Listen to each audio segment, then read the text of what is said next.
Good evening, and welcome to another live edition of the Tell Like It Is radio podcast. I'm your host, Ro Clark, and on this segment, topics I want to cover and talk about are pretty much my predictions for the semi-conference NBA playoffs, and I also want to go over my first round predictions and just to see how well I did. I also want to talk to you about the Ball family once again. LaVar Ball, pretty much getting rejected by Nike, Under Armour, and Adidas. Pretty much turned down his big baller brand. And also want to cover. What else I want to talk about? I had a little rundown here. Oh, Larry Bird stepping down. It's so much I want to cover on the show. So much I want to cover. So with that being said, let's just get into it right now. So welcome to another edition of the Tell Like It Is radio podcast. Let's go. All right, so let me jump back to the first round. I got my notes out here. So, like I told you, I tell like it is. Call it how I see it. So let's go back on my first round predictions. I'm not perfect, but nobody is. So I had the Bulls versus Celtics. I got it circled here. I wish I can show you guys. But once the Tell Like It Is radio podcast show goes visual and gets where I wanted to be, that will happen. So until then, I had written down right here. You can tell my notes here, the paper flipping, pages turning. I had, I said I got Celtics circled. I had them circled in 5 or 6. And that game went 4-2, favor the Celtics. And the Cleveland and Pacers, I had Cavs in 6, 5 or 6. And Pacers got swept. Cleveland won, so that matters. Raptors and the Bucks, I had the Raptors in 5, and that game went 4-2, Toronto way. And the Wizards and Hawks, I actually had the Wizards in 6, and that game went 4-2 in favor of Washington. Flipping pages. Golden State and Portland, I had Golden State in 4. Golden State swept Portland. Utah and the Clips, it was a game 7. God, man, I got the Clippers. I was still kind of skeptical about this because, as I mentioned on my podcast before, that all about my concerns with the Clippers, with them not being injured, them not being healthy the last 4 or 5 seasons. So I was right about the game 7. I got the Clippers circled tonight, and I don't know. At first, it was hard to see Wade go home in the first round, but he did, and I bet against Wade. So I can't bet against Chris Paul, who's the best player in the series, the best player on this floor, and he's home. He's at home, so I think he's going to have a hell of a game, a monstrous game, and he's going to pull this one out. Maybe close. I say Clippers win by 6, and they go on to the next round, semifinals. I had the San Antonio Spurs winning in 5. They went on and won in Game 6, 4-2 over the Memphis Grizzlies. And Houston had winning in 5, which they did. They won 4-1. So, Larry Bird decided to step down from his role as a Pacers team president. He's been the team president for 14 years. He got the job at 2003 after he got done coaching the Indiana Pacers for about 3 years. And Kevin Pritchard will take over basketball operations. The Indiana Pacers made the playoffs 8 times and made the Eastern Conference Finals twice. Now I just want to run down Larry Bird accomplishments here. Now, don't forget that when he coached the Indiana Pacers, I think he got the coaching job in 98. Late 90s, he got that job. I believe in early 2000 before he accepted being a team president. He led them guys to the finals. And the year they reached the finals, he actually stepped down after that year that they lost in the finals. So I don't know if this guy had a time frame or I don't know what's up, but he's a man of his word, and he probably could have done the same thing when he accepted the position as a team president. He probably gave himself about 10, 13 years, see where the team would go. But I guess he wasn't expecting Paul George to leave. Well, Paul George didn't leave yet, but he's definitely been flirting with it. And when you got your franchise player flirting with, other destinations, it kind of makes you concerned as an owner, especially a guy where you're trying to build your team around. So, but his accomplishments are pretty good. He drafted Danny Granger in 2005. He drafted Paul George in 2010. He even drafted Kawhi Leonard the following year in 2011, but his draft rights was traded for George Hill. So that's a what if factor right there.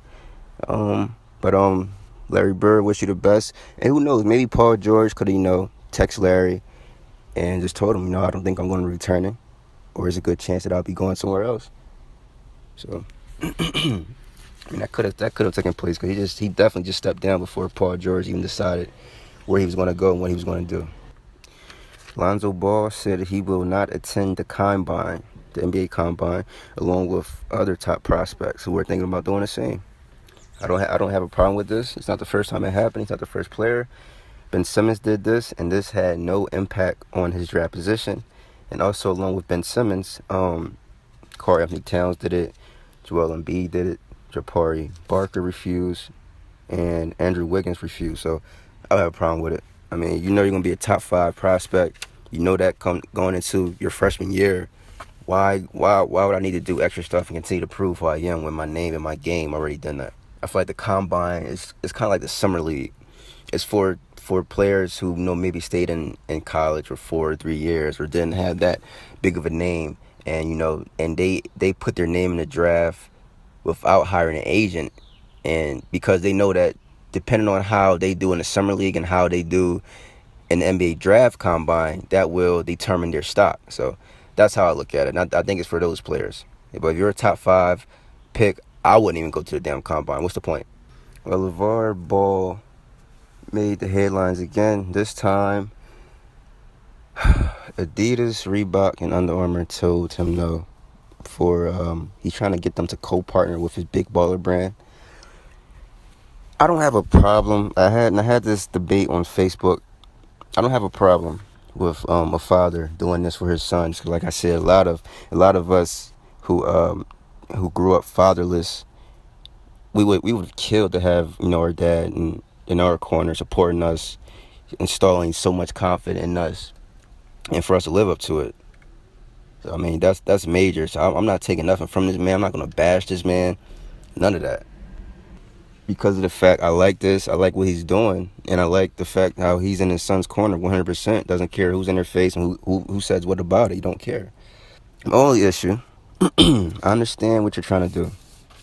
The thing is, either way, your sons are going to make millions. Especially Lonzo. He's going to be a top 3, top 5 pick.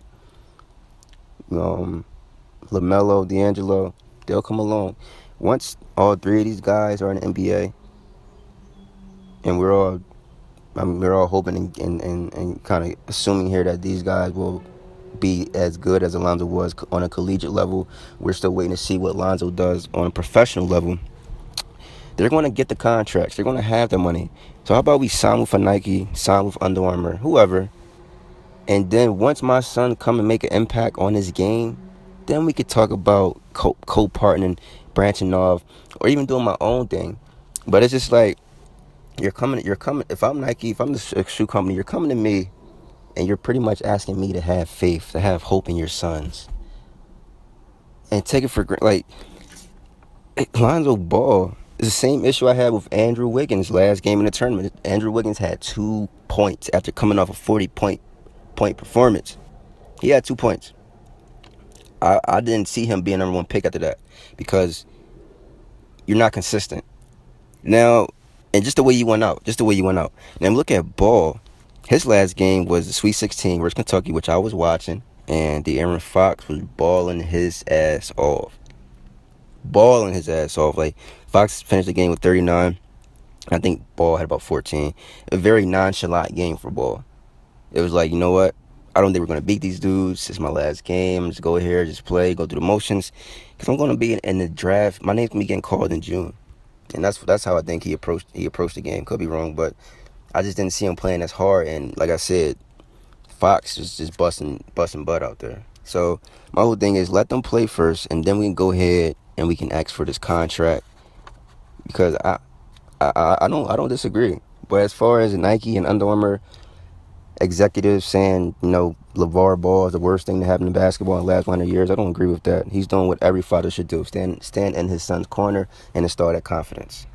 And if Lonzo happens to have a 20-point rookie year, 25 and 5, he's gonna they're gonna get that money. So just wait, let him play, and let everything fall into place. So before I give you my round 2 predictions, things you need to know. Paul Millsap is likely to opt out of Atlanta. He'll be a free agent this year. Bulls postponed post-playoff meeting with Jimmy Butler. They will meet after the playoffs. John Paxson says he will be attending that meeting. John Paxson is the team president. He's unsure if general manager Gar Forman will attend. Butler, pretty much, he got upset when he was hearing his name in the trade rumors around last year's NBA trade deadline and the NBA draft. And not to mention that all this came after the Bulls. He received a $95 million contract extension from the Bulls 2 years ago, but he never kind of felt like the team was committed to him. Steve Kerr takes an indefinite leave of absence from the team, and that may stretch into the second round or beyond. Steve Kerr is battling with the ruptured disc that created leakage fluid in his spine.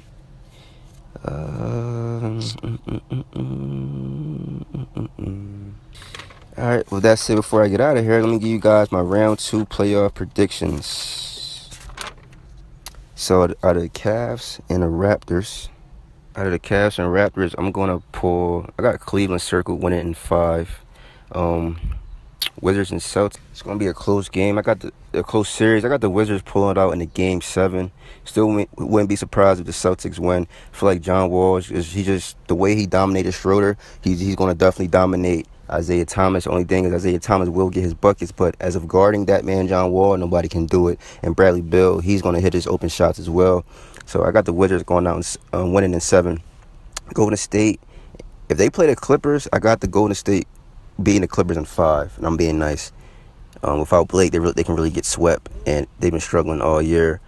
Also, if Utah happen to win, then I got them getting swept by Golden State as well. And Houston and San Antonio, that's tough, another tough series.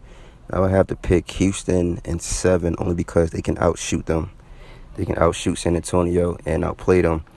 The only thing is San Antonio will definitely have to suffocate the 3-point line and just keep Houston from shooting because Harden can go off, and also Gordon and Lou Williams come off the bench giving you 20. Nene's liable to give you, a double-double every night, and he's liable to have a big game, so it can go either way.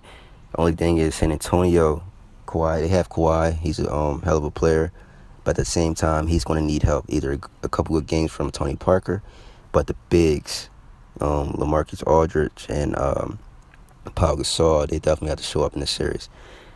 So that's all I have for you today in today's show. My next podcast, but I'm going to give you the conference final predictions, and I'll be sure to keep you guys updated with any hot topics, breaking news that's going on around the league. Thank you guys for listening. Please be sure to subscribe, share, comment, and like my YouTube channel at Tell Like It Is Radio Podcast. Please be sure to visit www.rockoutsd.com, and also please be sure to visit www.bakershoops.com. Thank you.